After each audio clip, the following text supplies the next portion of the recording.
Good morning, everyone, and welcome to our session about opioid abatement. I'm going to go ahead and share my screen and kick us off so that we can, kick us off with some introductions. All right, so today we're going to be talking about the Boulder County Opioid Abatement Fund, or opioid settlement dollars. We'll be talking about the background of the dollars, our strategic planning process, and of course, our upcoming funding opportunity. But wanted to start with some introductions, at least the three individuals that you will be seeing a lot throughout this process. My name is Kelly Veit. I use she, her pronouns. I am a program manager in Boulder County Community Services, and I'll pass it off to Jordan to intro herself. Hi, I'm Jordan Buggert. I use she, her pronouns as well, and I'm the opioid contract administrator. So I'll be working more with the awardees on the contracting end. Thanks, Jordan. And Tucker. Good morning, everybody. My name is Tucker Yerman. I use he, him pronouns. I'm also with Boulder County. I support Kelly Veit on the program management side. So you'll see Kelly and I listed as the two primary points of contact for any questions regarding the opioid settlement grant funds. Thanks, Tucker. And Janet, our interpreter, is going to say a couple of words about the interpretation feature on today's webinar. Hi, everybody. Welcome. My name is Jeanette, and I'll be your interpreter today. And I just want to thank the organizers of this event for their commitment to language justice. Language justice means that all people have the right to speak and be heard in the language of their heart. Therefore, this meeting will be interpreted in English and Spanish simultaneously. Once I finish speaking, we will turn on the interpretation function. At that time, please choose your preferred language on the toolbar at the bottom of the screen by pressing the interpretation icon and click mute original audio, and just please remember to speak at a conversational pace so that I am able to provide an accurate rendition of your message. Thank you. Bienvenidos, mi nombre es Janet, voy a ser su intérprete. Quiero agradecer a los organizadores de este evento por su compromiso con la justicia del lenguaje. La justicia del lenguaje significa que todas las personas tienen el derecho de hablar y ser escuchadas en el idioma de su corazón. Entonces, esta reunión será interpretada en inglés y en español simultáneamente. Una vez que termine de hablar, se activará la función de interpretación. En ese momento, elija su idioma preferido en la barra de herramientas en la parte inferior de su pantalla de Zoom, presionando el icono de interpretación y haga clic en Mute Original Audio. Recuerde hablar a un ritmo de conversación para que pueda brindar una interpretación precisa de su mensaje. Gracias. Thank you. So we'll go ahead and dive in. I do want to start with some general background information. If anyone is completely new to this conversation around opioid abatement or settlement funding.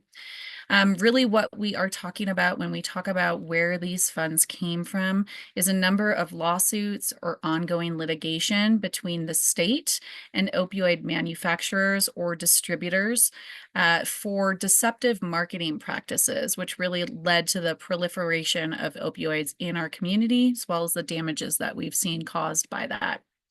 Currently, in these funding settlements, the state anticipates receiving more than $750 million. These are distributed across an 18-year period, and that number is subject to change. It will not decrease, but as more settlements continue to land, so to speak, that number could go up.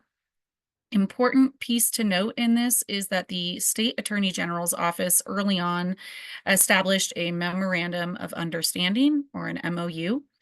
This is really the guiding framework which allows us to understand what are we allowed to spend funds on and where are we not allowed to spend these settlement dollars. So within that MOU, there are 4 primary areas that are allowable for investment with opioid abatement dollars: prevention and education, harm reduction, treatment and recovery. And you'll see these come up a lot throughout today's conversation as we discuss our own strategies as a region, which largely mirror these focus areas. So also just important to note, there are two main bodies, committees that are really kind of guiding this work.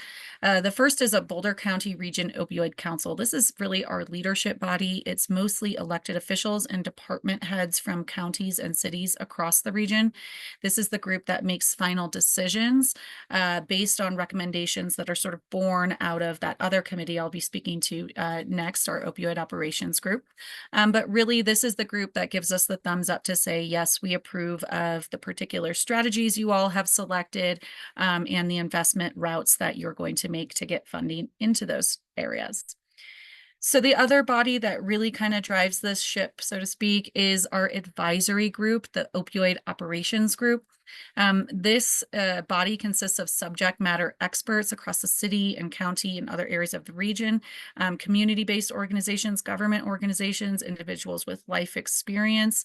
And really their primary charge is helping us figure out what's our vision, what's our approach, what are the funding recommendations or areas of investment that we see our community needing and that we want to put forward to the regional council for approval. So these two bodies work in tandem throughout this process.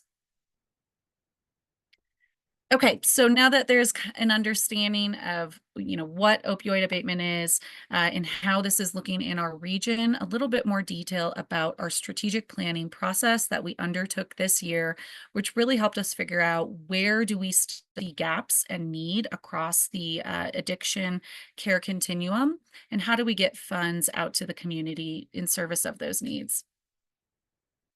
This is a process summary of the strategic planning process that really started in spring and then continued throughout the summer. The kickoff to this was our April retreat held with the operations group. This was a full day retreat in which we really decided, we did a scan of our community and figured out where are there continued needs, continued gaps. And we walked away with an understanding of some high level goals or focus areas that we wanted to tailor in our funding approaches. And then that conversation continued in the May operations group meeting where we kind of went that next level down talking about outcomes. So if we have this broad vision of what we hope to achieve and we have these, kind of higher level goal areas that we know we want to fund, within each of those goal areas, what are the actual long-term outcomes that we want to see in, say, a 4 to 6 year range? Under that, what do we want to see in a 2 to 3 year range that feeds into those longer term outcomes? And then where appropriate, we also did a scan of all of our strategies together to see where do we really want to zero in on a priority population? Where do we know that in order for an intervention or a strategy to be most impactful, we have to put some priority emphasis on specific populations? Then in May and June, we sort of took all these ingredients and packaged them up together. Staff generated a logic model, which is just essentially a map that kind of pulls all of these pieces together and shows how they are intended to lend into each other for a comprehensive approach. I'll put that up next. And then the strategies within that within that logic model were voted on by the operations group to understand what are the strategies that we think are most or least critical if we really hope to achieve some of these stated short and long-term goals. Finally, with all of that taken together, we had this finalized slate of strategies, which we did put forward to our regional council for final approval.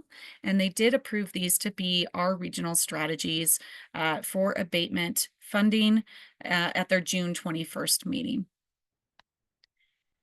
So this is a scary slide, I know. I'm not quizzing anybody on it. I know that there's a lot here and I'm going to go through this section by section next.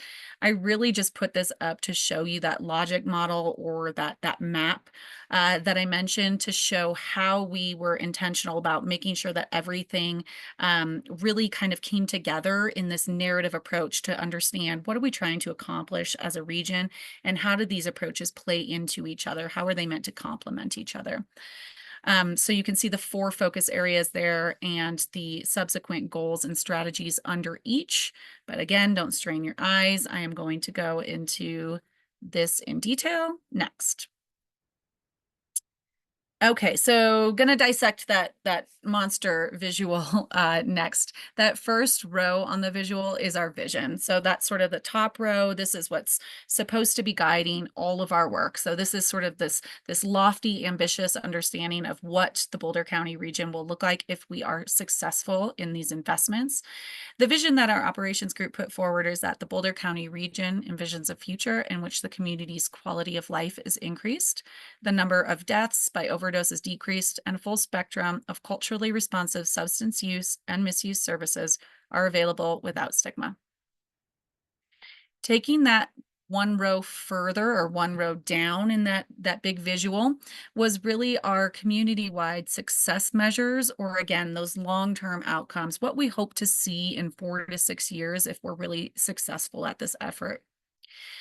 So the operations group decided that our community-wide success measures are a reduction in drug-related deaths, fewer substance-related overdoses, fewer youth reporting substance use and or a later onset of substance use, an increase in culturally responsive non-Western model services, and an increase in services offered in languages other than English, and more community members accessing services across the entire continuum.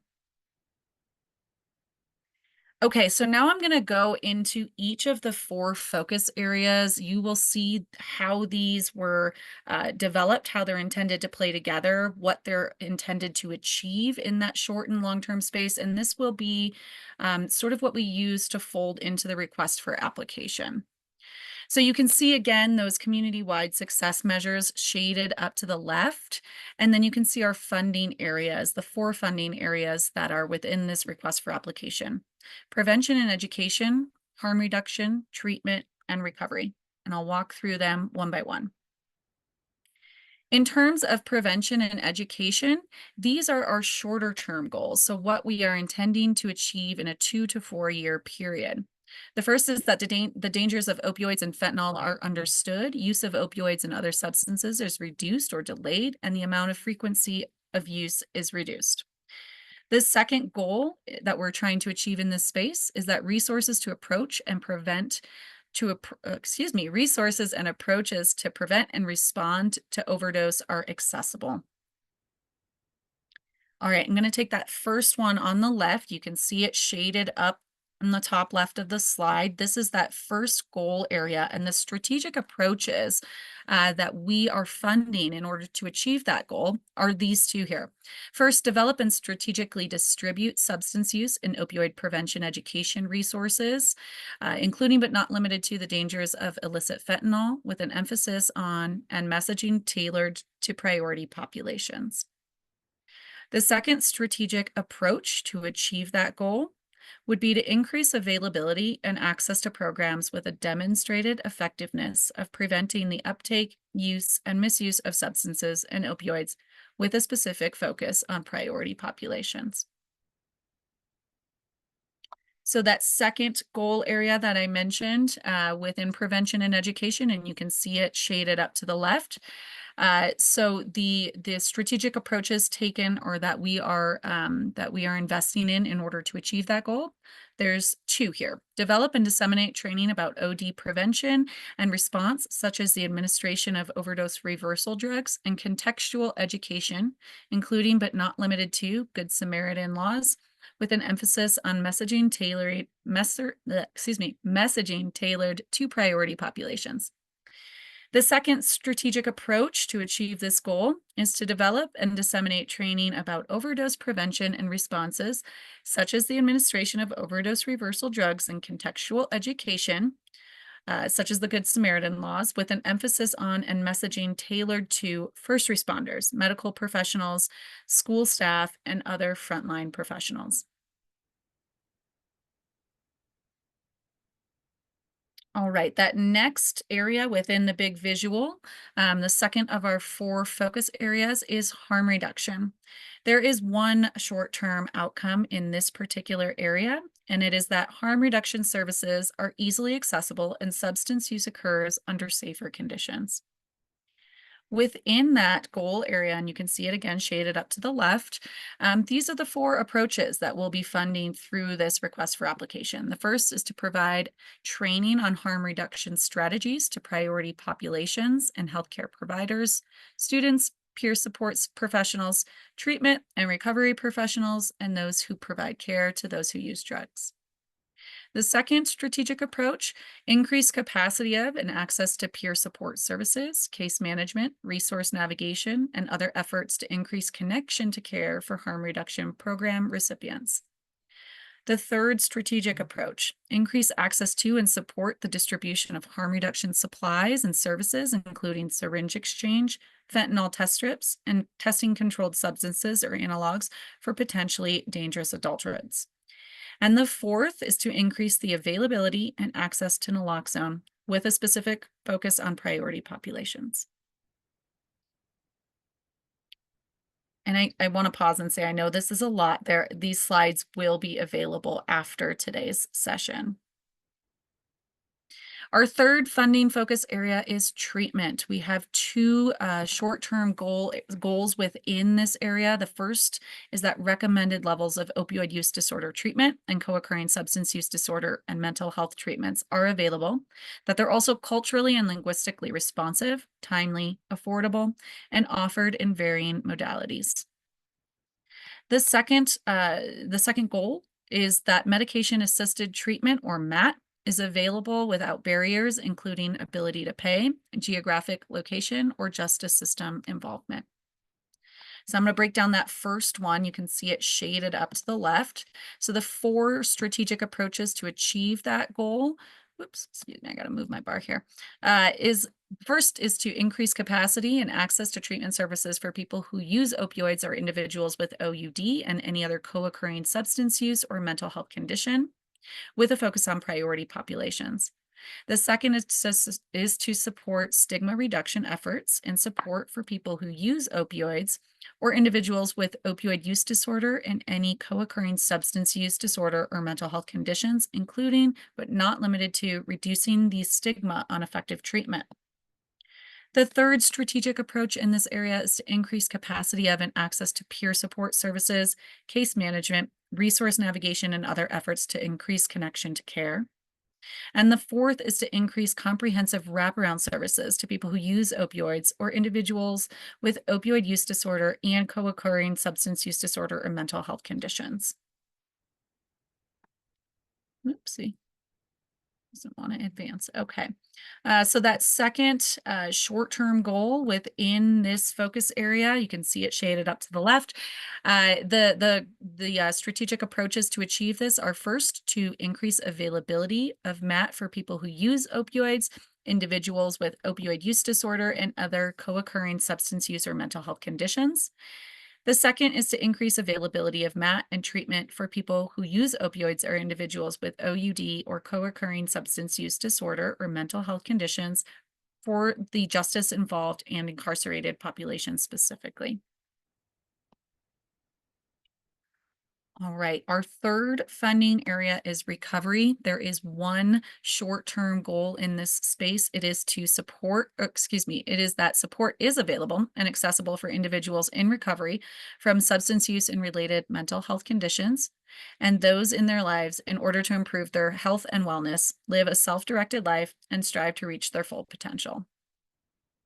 In order to achieve that goal, there are, 4 strategic approaches that we will be funding in this request for application. The first is to increase the number and capacity of high-quality evidence-based recovery programs, including culturally responsive and linguistically appropriate recovery services. The second is to increase the capacity of and access to peer support services, case management, resource navigation, and other efforts to increase connection to care for individuals in recovery. The third is to increase comprehensive wraparound services to individuals in recovery from OUD and any related co-occurring substance use disorder or mental health condition, with a focus on priority populations, including but not limited to housing assistance, transportation, education, job placement, job training, or childcare.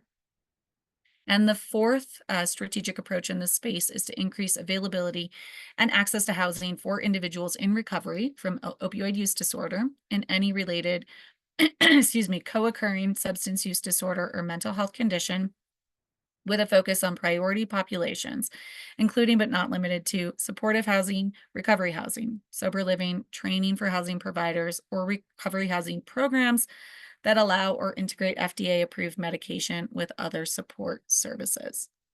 That one was a mouthful. Okay, so our last funding, oops, I'm moving, maybe that was our last funding area. I'm sorry.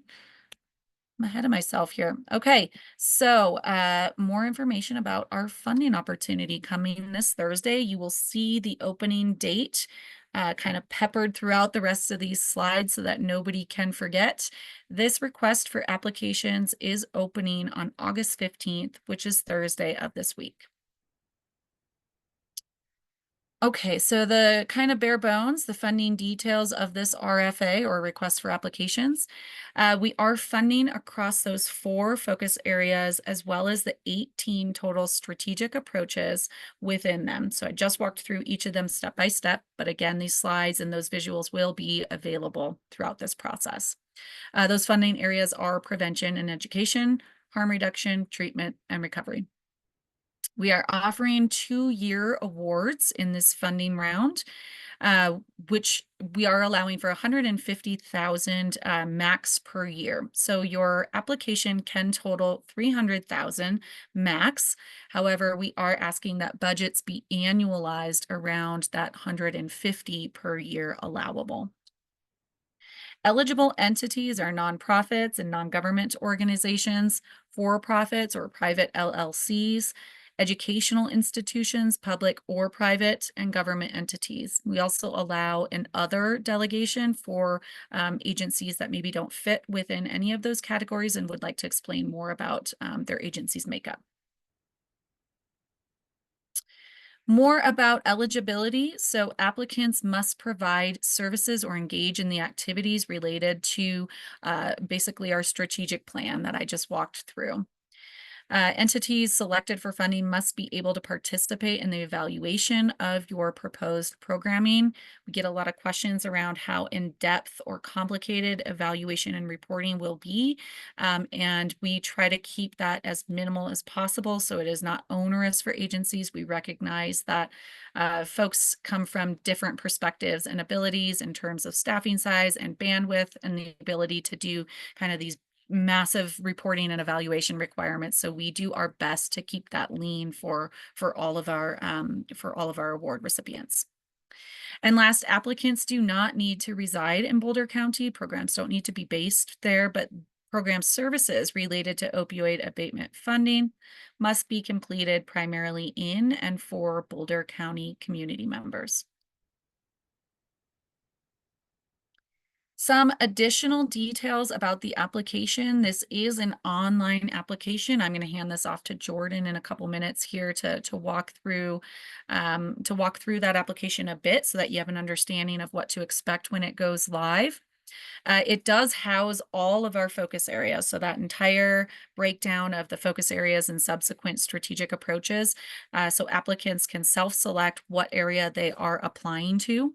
You can select one focus area and one of the subsequent goals under that focus area to apply to. Within that goal area, you can choose as many of the strategic approaches as you'd like to speak to. You can also submit multiple applications if you're applying for different focus areas or different goals within focus areas.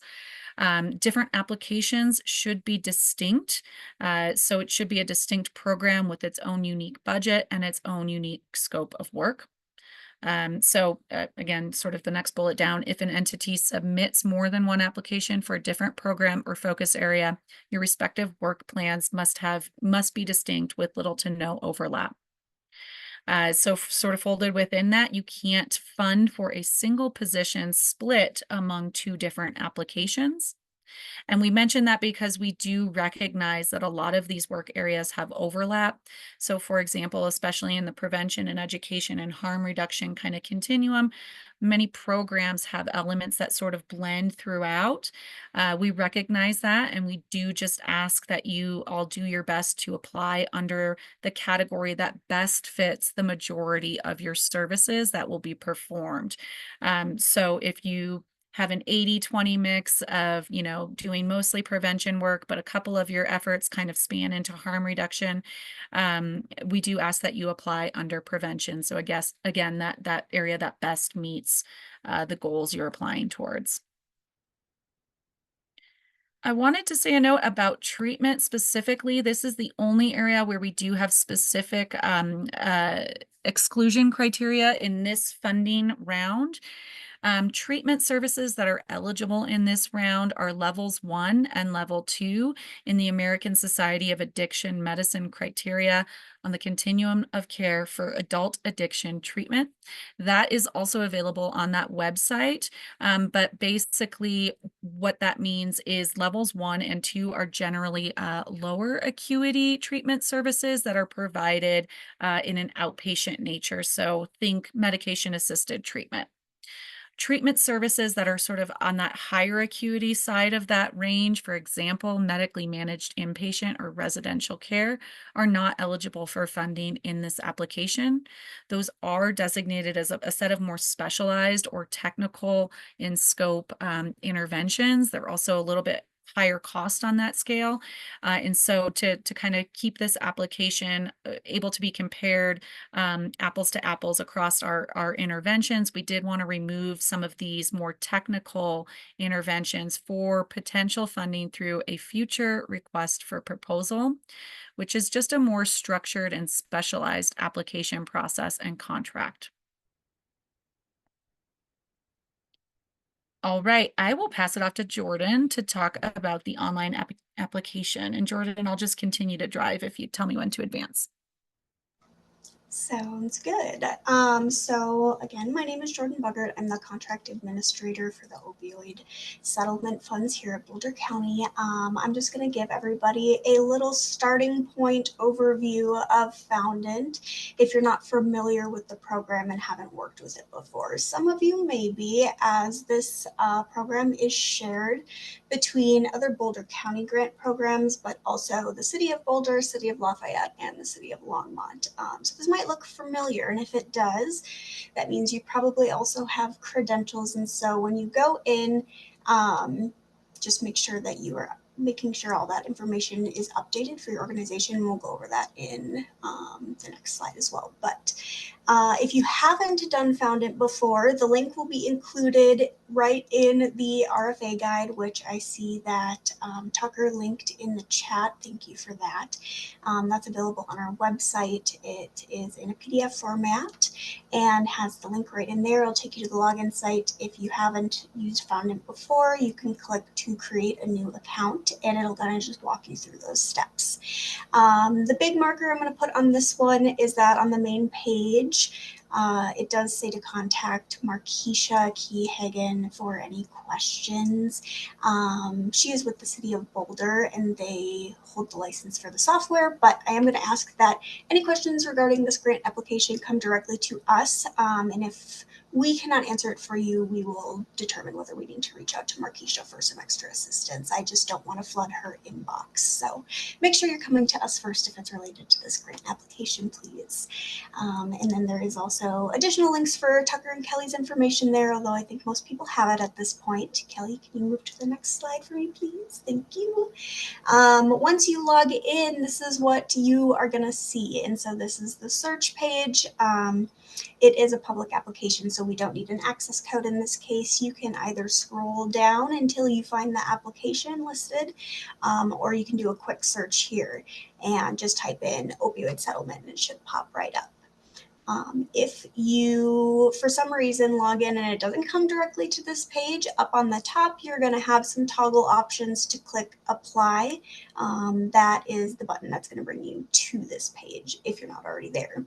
if you need to update organization information or just double check that it's correct, that's going to be this organization history button. It'll take you into your org information and allow you to update like the contact and any sort of associated contact information with your program or agency.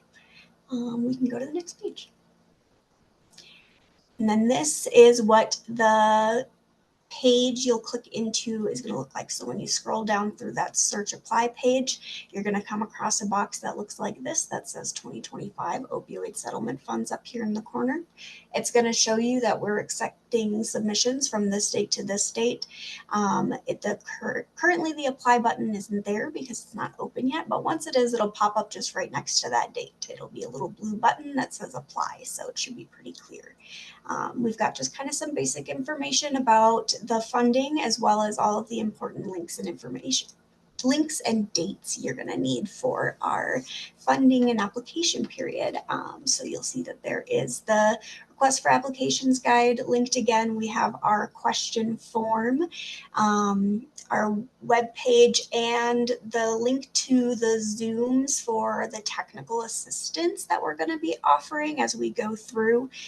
So in addition to this Q&A and the second one that we will have on the 26th, we're also going to do just some drop-in hours. And so you can just click on that link and it'll bring you right to it. It won't be a pre-registration like the first two. It'll be 9 to 10 a.m. those 3 weeks in September. So September 9th, 16th, and 23rd. Those are, I believe they were Monday mornings, if I'm remembering correctly.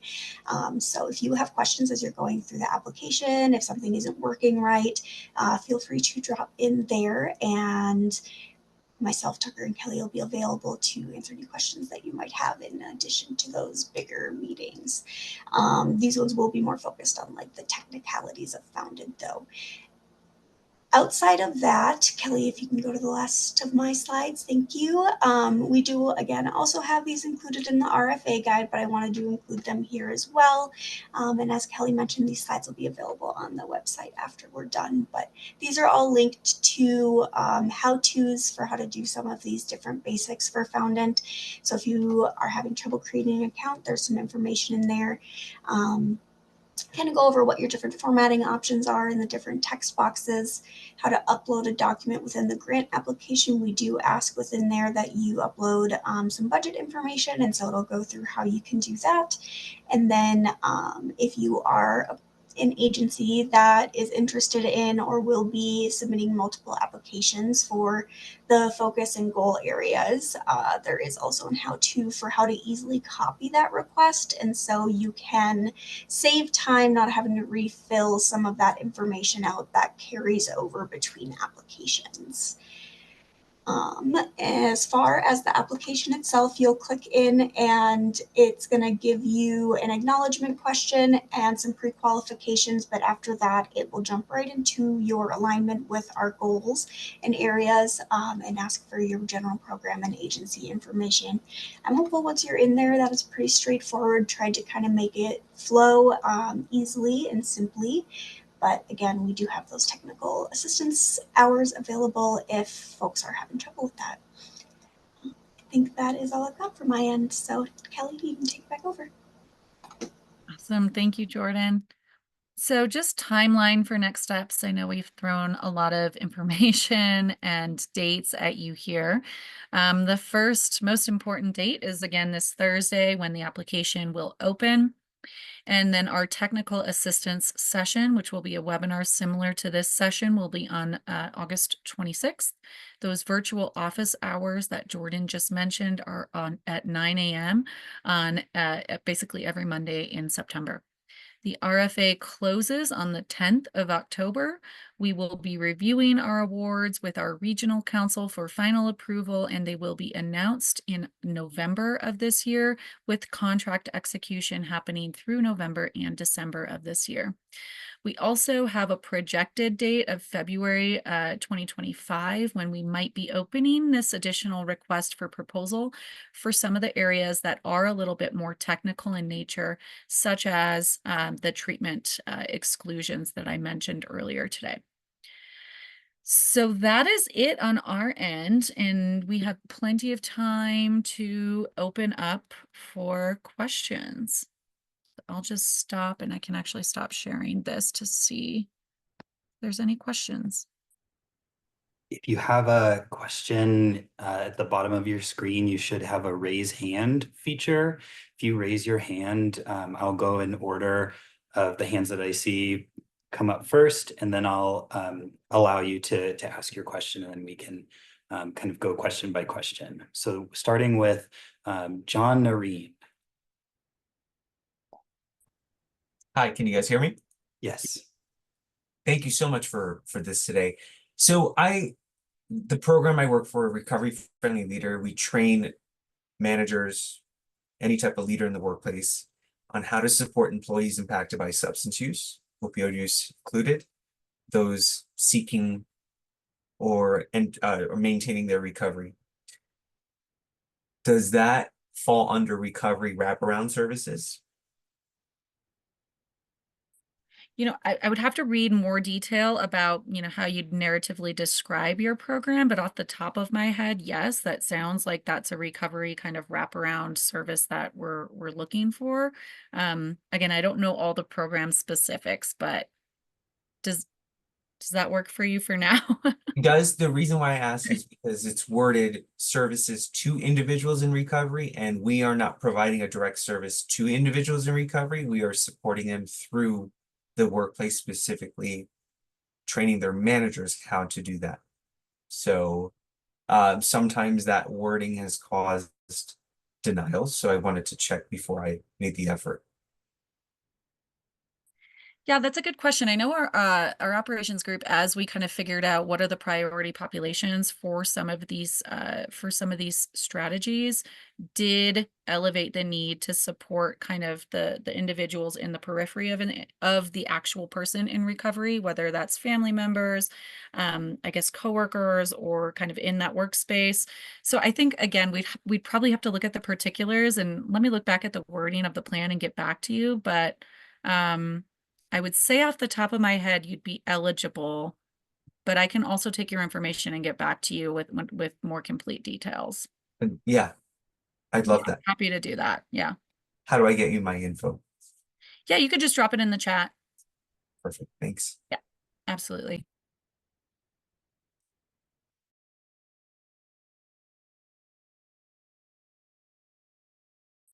Okay, our next question is from Don Reinfeld. Hi, thanks so much for this. It's been really informative. I have a question. So if we apply for a certain dollar amount, is it either yes or no, we get that certain dollar amount, or might the committee say, actually, we're going to give you half or 3/4, or how does that work?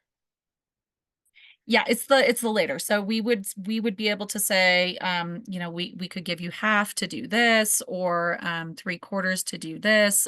So we're really leaving space to see how many applications we get.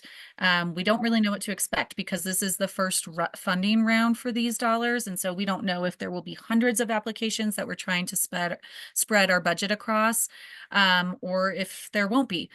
So really, we have the maximum, but we do reserve the right to award lower than that maximum or requested amount. Okay, that's very helpful. Also, I just wanted to add, we do like education on college campuses about the risk of fentanyl poisoning.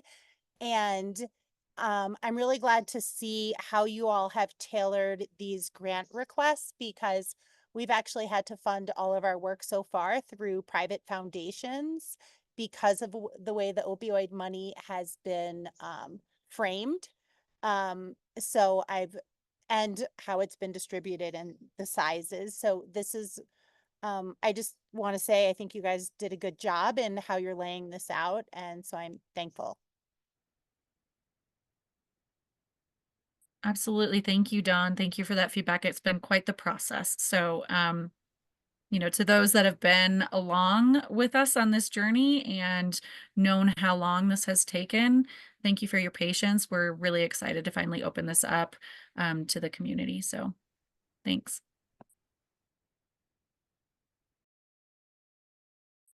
Okay, our next question comes from, and I apologize if I mispronounce your last name, but Don Boyani. Hi. Okay, can you hear me?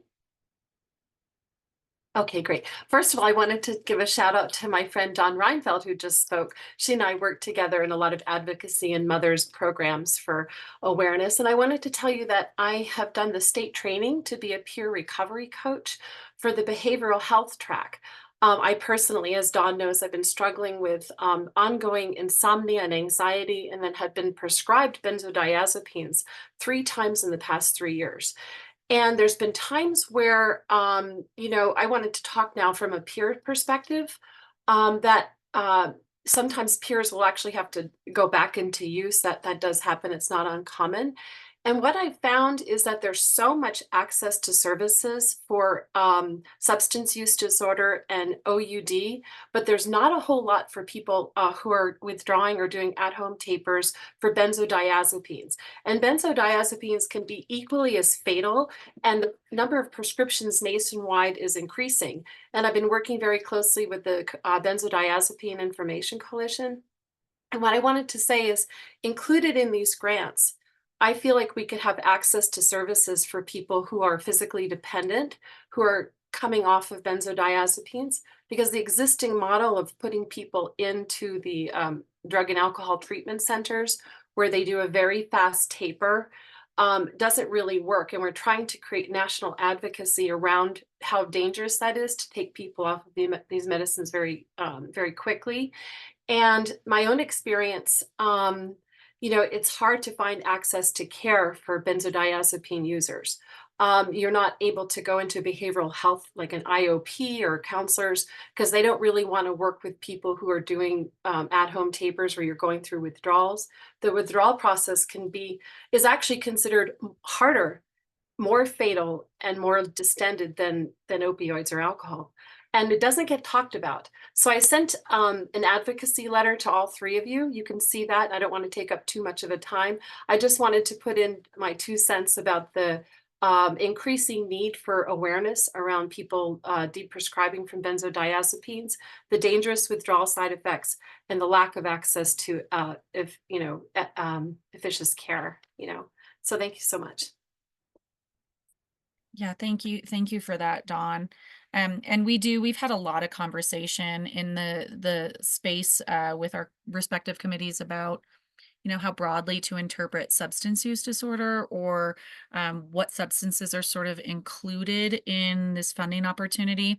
The basic premise that we are held to from the state, from that memorandum of understanding, is that these funds are primarily for opioid abatement, and that interpretation can extend more broadly into substance use disorder and misuse. And so, use and misuse. And so we have been trying to use and insert that kind of broader language into our strategic planning priorities, so that wherever there is the case to be made for programs or individuals to say, we really work around this space and it touches on the opioid kind of epidemic in these ways, that door to tell that narrative is open. So hopefully the way we have kind of framed this out will allow for agencies and individuals to find a space to tell stories like yours. So I appreciate that. Thank you, Dawn. Okay, our next question comes from Christopher Lord. Hey there, can you hear me? Yeah, cool. Hi. Yep. Thanks for all the info.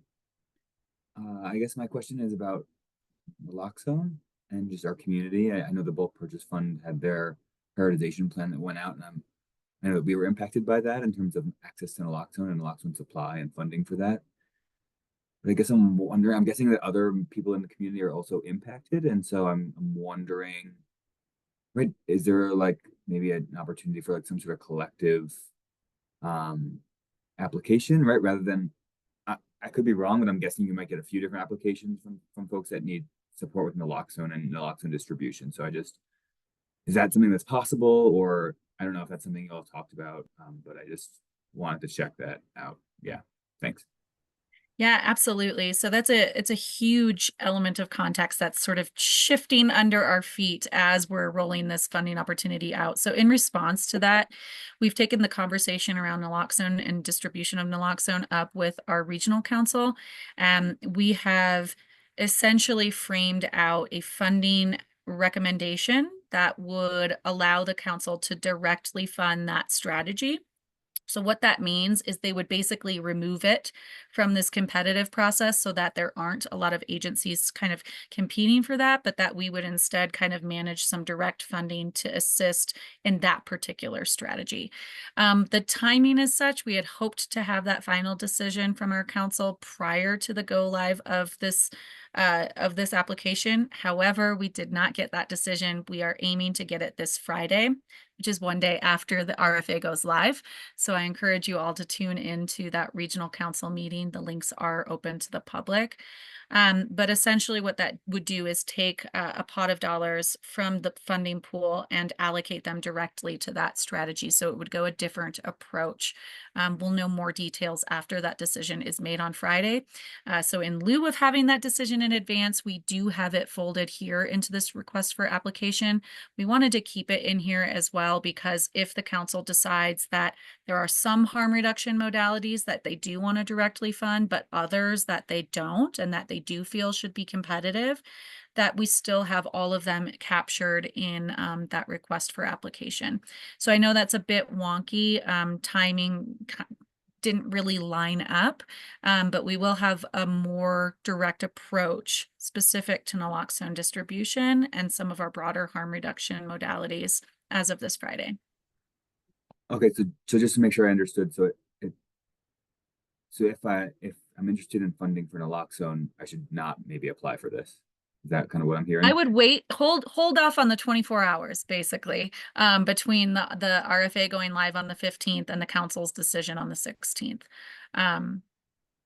Yeah, I know that's a bit wonky, but we still wanted to have it in the application because again, they're going to be discussing the scope of harm reduction modalities as a whole. And we're not certain until that decision is made whether or not they want to keep this in the application kind of lane.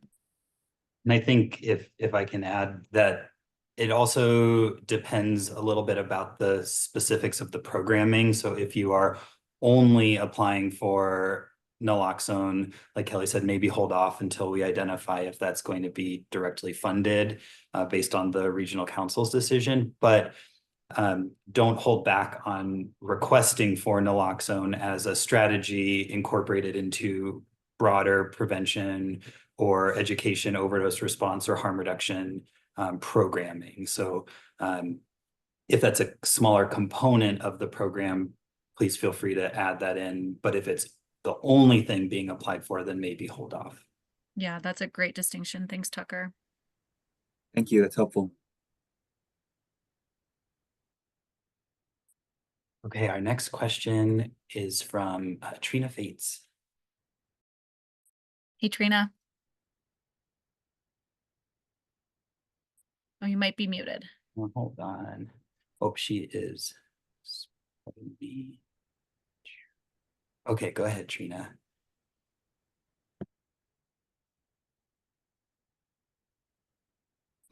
Sorry, that was a lot of buttons to push.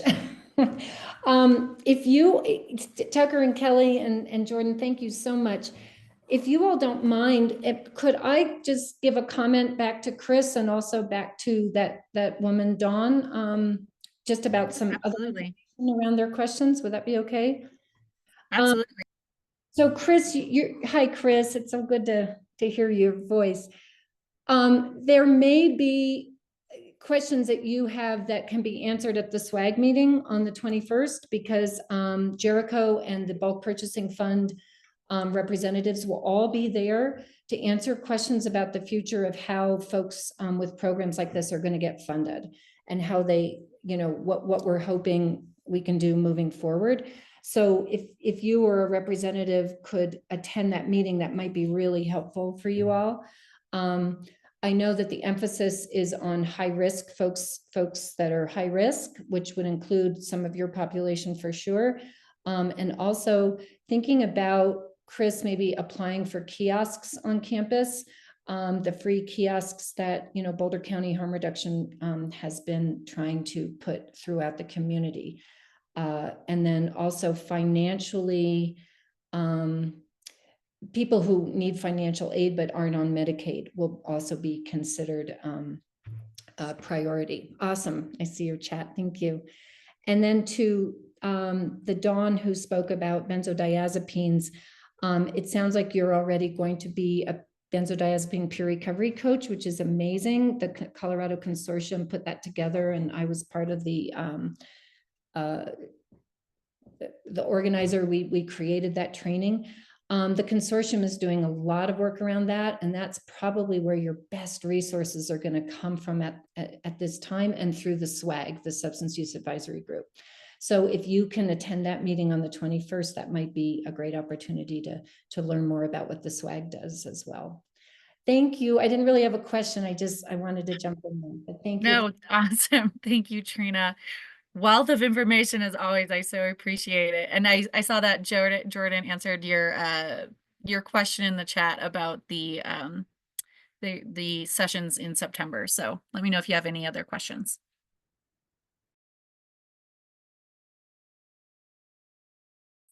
Okay, no other hands raised at the moment. If you have a question, feel free to raise your hand or drop it in the chat as well, and we can answer them. And Trina, Dawn is looking for a link to the SUAG meeting, if you don't mind.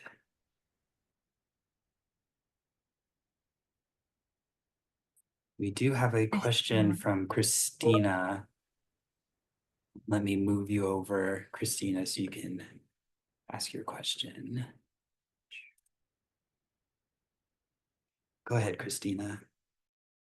Okay, hi, can you hear me? Yeah. Yes. Okay. So I have a question about one of the activities my organization does, and I'm curious to see if you think this might be an eligible use of funds.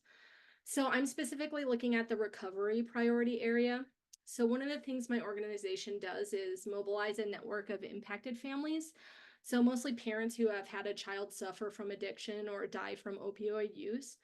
And if I'm reading this recovery priority area, I see a few little hints about like those in their lives and live a self-directed life and improve their wellness. So what these families in our network do is we train them and mobilize them to advocate for public policy changes, really like turn their pain into power to protect others and protect their communities.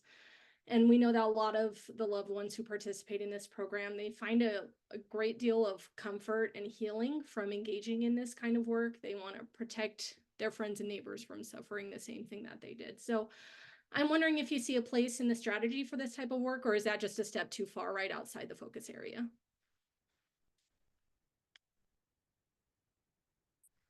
Ooh, that's interesting.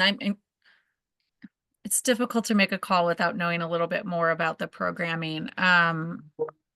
Broadly, I was just looking at the strategic approaches in recovery, and you know, you're right. We did in recovery really want to fold in folks that are affected by, so family members, people that are in the lives of individuals that are in recovery and also need specific supports.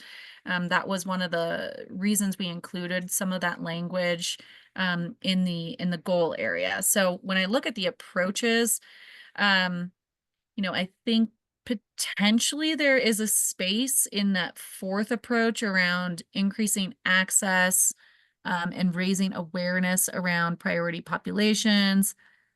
It's a little bit more about wraparound services, though. You know, Christina, I'm going to have to give you the same answer I gave the gentleman earlier and just do a closer read of the strategic set and then get back to you with an answer.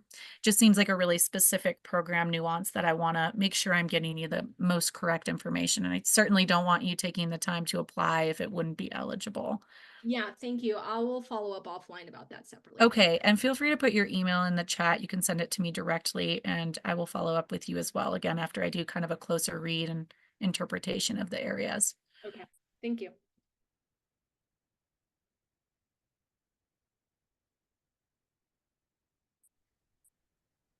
I also wanted to mention, Oh, no, go ahead, Kelly. I was just going to say, if throughout this process other questions come up as you're either completing the application or it's between these other sessions that we've offered, there will be a Google form that we will link to where you can put questions, and then we will put a closing date for those questions. Staff will pull them, bring it all together, kind of put all the answers on a Word doc, and then post that on the website so that all of the questions and answers that come our way can be captured and available for all to read. So please know that we're trying to create as many opportunities for FaceTime and Q&A as possible throughout this. Like Kelly said, we want to make sure everybody has access to all the same information. So please keep checking the website. I'll drop the link for our website again in the chat. But we do have a FAQ section, and we'll also make sure that all of our meeting recordings, the PowerPoint presentations, and all questions are all answered on this web page. And then I do see John has a hand up, so I'll move him over. Go ahead, John. Hi, can you hear me? Yes. Perfect. I don't know if you answered this earlier, forgive me if you did, but I have a fiscal sponsor, Colorado Nonprofit Development Center. Is that allowable? And also, are partnerships strongly encouraged? I can answer the second part. Partnerships are strongly encouraged. I will kick the first question about financial sponsorship. Was that over to Jordan? Fiscal agent. Yes. Yeah, we can allow a fiscal agent. And so when you do your application, just make note of that somewhere. And then when we get to the point of actually contracting, the contract itself will actually go under the fiscal agent's name, with then a note in the contract that you'll be the one implementing the money, but that they'll be helping you manage it. Perfect. Thank you so much.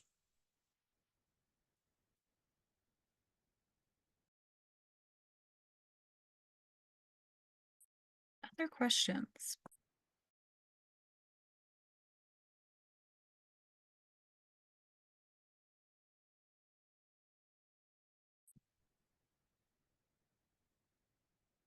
Just another couple seconds here, see if anything comes through.